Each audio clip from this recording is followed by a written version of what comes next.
Cette cérémonie est placée sous le sceau de la Journée mondiale de lutte contre le cancer, qui était d'ailleurs célébrée hier, samedi, tueuse silencieuse, responsable de près de 9 millions de décès par an dans le monde, selon l'OMS, l'Organisation mondiale de la santé. Au Gabon, les chiffres sont inquiétants, d'où l'intérêt de conjuguer les efforts pour une lutte efficace contre la maladie. C'est dans cette optique qu'un colloque scientifique se tient depuis hier à Libreville. Cette première édition voit la présence de 9 pays africains. Le point avec Nick Jocelyn Fouba. Cancer au féminin, c'est le thème du colloque scientifique cancérologique qui se tient à Libreville. Cadre choisi, la maison d'Alice. La Fondation Sylvia Bongo Ndima pour la famille réaffirme son engagement dans la lutte contre le cancer en soutenant l'organisation pour la première fois à Libreville d'un congrès de l'association franco-africaine de cancérologie. L'Institut de cancérologie est un instrument scientifique de pointe qui permet de prendre en charge nos compatriotes qui malheureusement sont atteints de cancer. Et à côté de cela, la Première Dame a pris le leadership, si vous voulez, pour mettre en place cette maison de vie qui accompagne le malade atteint du cancer.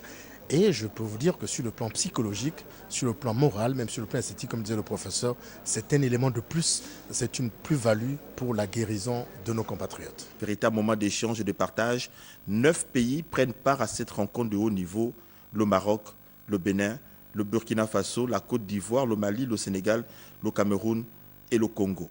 Les chercheurs, les cancérologues, et de façon multidisciplinaire, nous avons travaillé pour échanger ensemble, améliorer nos connaissances, programmer la recherche, parler de la génétique, mais surtout pour que les populations puissent bénéficier dans leur ensemble de ces traitements contre le cancer, pour que le cancer ne soit plus un fléau, pour que la fragilité que le cancer induit soit vaincue. Et tous les acteurs de soins, et nous remercions Son Excellence le Président de la République, M. Ali Bongo, Madame la Première Dame, le ministre de la Santé et tous les acteurs de soins gabonais, médicaux et paramédicaux, de s'investir avec autant de ferveur dans la lutte contre le cancer. C'est un modèle pour l'Afrique. Il s'agit ici, pour le Gabon, d'une opportunité pour valoriser l'expertise de l'ICL, l'Institut de cancérologie de Libreville. Pour nous, c'est l'opportunité de montrer toutes les réalisations, le combat que nous menons dans la lutte contre le cancer au niveau national, grâce à l'appui des plus hautes autorités et surtout la Fondation Sylvia Bongo. 2 jours d'intenses travaux, l'inauguration de la maison d'Alice, projet phare de la Fondation Sylvia Bongo Ndima pour la famille, sera également au rendez-vous.